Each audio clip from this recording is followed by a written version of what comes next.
Si vous aimez les langues et le patrimoine, vous feriez bien de rester avec nous pour ce nouveau numéro des Passionnés. Qui êtes-vous, Michel? Michel Gauthier. J'ai pas un nom très poitevin, c'est un nom qu'on retrouve un peu partout en France. Mais n'empêche que je suis né à 5 km d'ici. Nous sommes à La Roche-sur-Yon, donc tout près. Oui, je suis né à La Chauvière, qui faisait partie du Bourg-sous-la-Roche à l'époque, qui fait maintenant partie de La Roche-sur-Yon. Et ma famille est originaire en fait de la Chaise de Vicomte, où j'ai passé ensuite mon enfance. Parce qu'il se trouve que c'est ma grand-mère qui s'est occupée de moi après le décès de mes parents, décès prématuré. Vous avez été orphelin assez jeune? À 5 ans, oui. 5 et 8 ans. Alors, vous êtes retraité aujourd'hui, très actif, mais retraité de l'Éducation nationale, je crois? De l'Éducation nationale. Vous avez enseigné le français, il me semble. Le français et le latin, oui. Au lycée Pierre-Mendès-France, à La Roche-sur-Yon.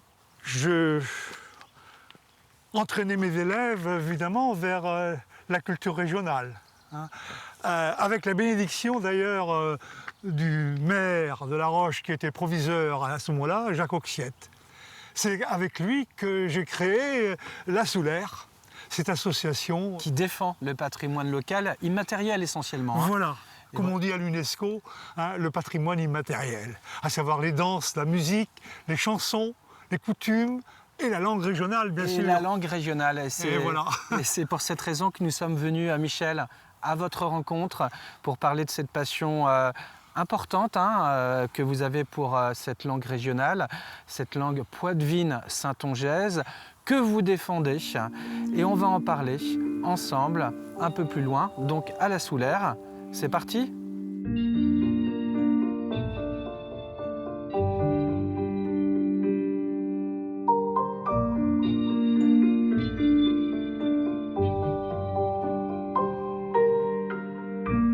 Michel, à la maison, quand vous étiez enfant, on parlait quelle langue? Ils parlions de même. Nous parlions comme ça. Tout est dit. Hein, en plus, à la Chaise de Vicomte où j'étais, avec ma grand-mère, on était au milieu, près de l'église.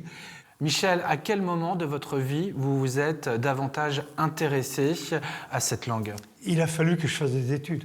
J'ai fait des études supérieures à Bordeaux pour une licence de lettres classiques où il y avait un important bagage qu'on recevait de linguistique. J'ai fait de la grammaire et de la philologie, j'ai appris l'origine des langues de France et j'ai découvert que mon patois était une langue, hein, avec un système phonétique, un système grammatical et un système lexical. Il y avait tous les éléments pour constituer une langue. J'ai découvert ça à la fac. Alors, on a une carte derrière qui nous indique précisément où nous sommes par rapport aux langues. On parlait des langues traditionnelles dans tout le pays.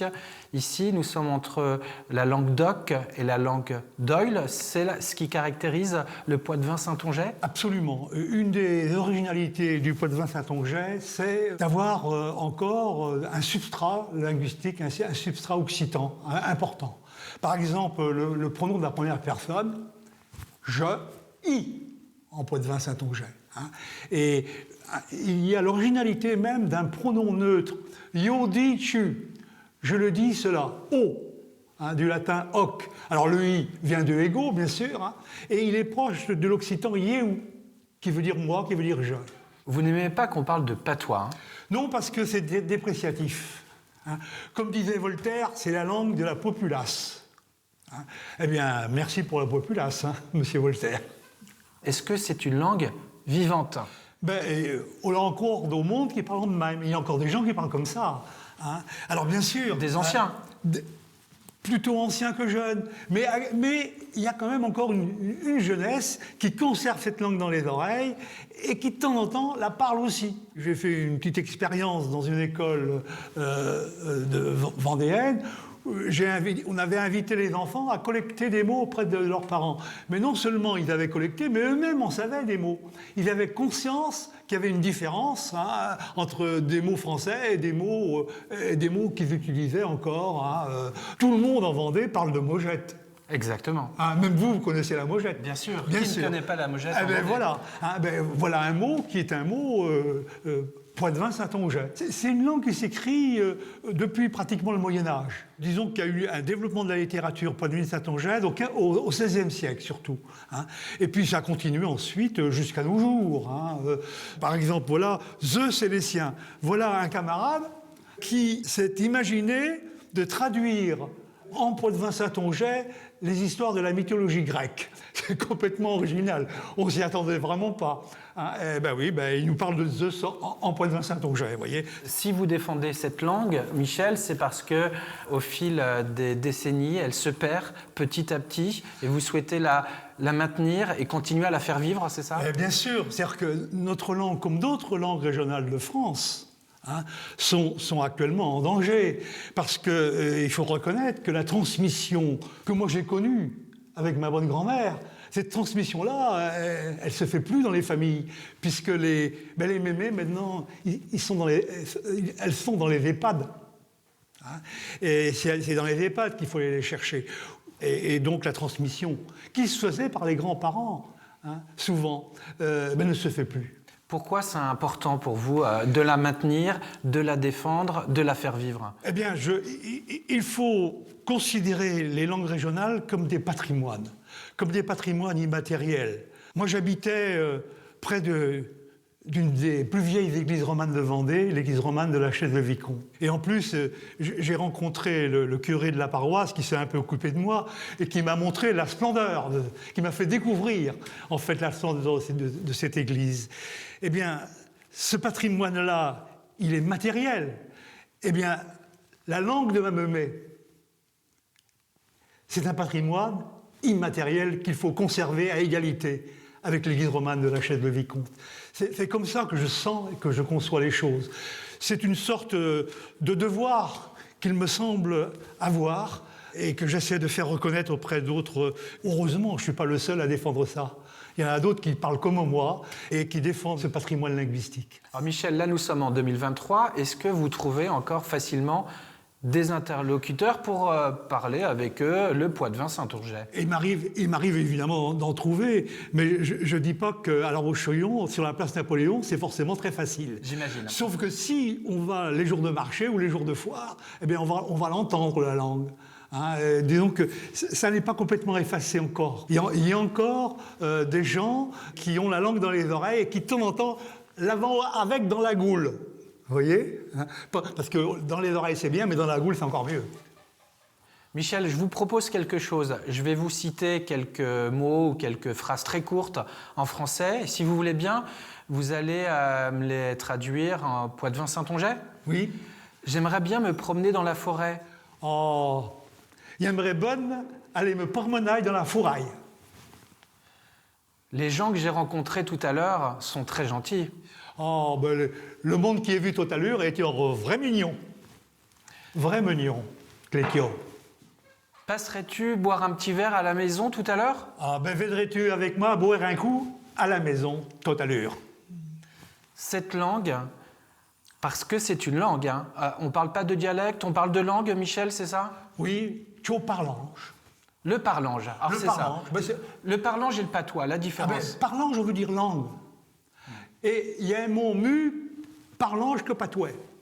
Parce que patouet, en français standard, c'est dépréciatif.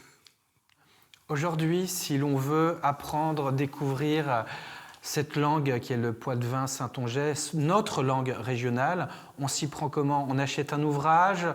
Il existe des cours en Vendée? Il y a différents ouvrages. Il faut savoir qu'il y a quand même deux éléments importants. Il y a un dictionnaire du poitevin-saintongeais dans deux versions. Poitevin-saintongeais français et français poitevin-saintongeais de notre ami Vianney Piftia, Pifto. Et puis il y a une grammaire que j'ai écrite avec pas mal de collaborateurs, une grammaire du poitevin-saintongeais. La langue n'est pas uniforme à travers ce vaste domaine. Vendée, Deux-Sèvres, Vienne, Charente, Charente-Maritime. Oui, il y a des nuances, par exemple. Bien sûr. Quand on dit dans le nord-ouest Vendée qu'on parle le maraîchin, oui. Ce n'est pas une langue à part entière, mais ce sont quelques différenciations. Absolument. C'est une variété du poitevin-saintongeais. Mais il y a suffisamment de points communs entre les différents parlers de ce vaste domaine pour qu'on puisse parler de langue. Hein. Si je dis Anne au fait bér, ou Annette au fait bér, ou Bia, ou Bé, eh ben je suis dans ce domaine-là. Hein. C'est le domaine de olé, c'est. Hein. Là, on va partout, il y a des points qui sont communs. Et puis, il y a aussi, évidemment, des prononciations locales, parce qu'il n'y a pas eu d'académie pour dire qu'il fallait dire de même et pas autrement. Alors qu'en français, il y a une académie. Mais même avec une académie française, on prononce le français de différentes façons. Pour les langues régionales, c'est pareil. Nous sommes ici, Michel, à la Soulaire, à La Roche-sur-Yon, ce lieu, on l'a déjà dit, qui défend le patrimoine immatériel local, comme le dariolage, comme la danse, comme les chants et cette langue traditionnelle. On peut venir ici, l'écouter et échanger avec d'autres personnes qui sont des locuteurs? Bien sûr. Et alors, je donne un rendez-vous. Hein, chaque deuxième jeudi du mois, nous réunissons ici un bistrot Parlange. Voilà. Et alors de temps en temps, mais nous l'annonçons dans la presse, le bistrot Parlange se tient dans un vrai bistrot à l'extérieur, mais disons qu'il y a une réunion ici, le deuxième jeudi du mois, où ils causent de même, ils faisant entendre nos écrivages, hein, et c'est une façon aussi de se ressourcer par rapport à cette langue et de la découvrir en même temps quand on ne la connaît pas. Aujourd'hui, vous êtes inquiet, optimiste, vous la défendez. Vous attendez quoi dans vos espoirs les plus fous pour qu'on puisse ne pas la perdre? Eh bien, écoutez, ce que nous revendiquons, c'est un enseignement. Un enseignement de cette langue, un enseignement facultatif, bien sûr, hein, on ne veut pas obliger les gens à apprendre ou à réapprendre cette langue.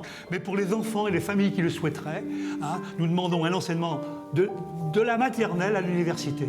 Alors, à l'université, il y a toujours quelque chose. Et actuellement, il y a des cours à Poitiers. Mais nous voudrions qu'il y ait, pour les petits drôles, en bas, hein, aussi, un enseignement. Hein, parce que les pépés puis les mémés ne sont plus là pour leur dire, pour leur apprendre. Merci, Michel. Merci beaucoup de nous avoir fait partager cette passion pour le parlange, pour cette langue régionale qui est le poitevin saintongeais. Merci de nous avoir reçus ici, à la Soulaire, à La Roche-sur-Yon. Et puis, quant à nous, on se verra bientôt pour une autre émission où l'on rencontrera naturellement un autre ou une autre passionnée. Et ce sera toujours sur TV Vendée.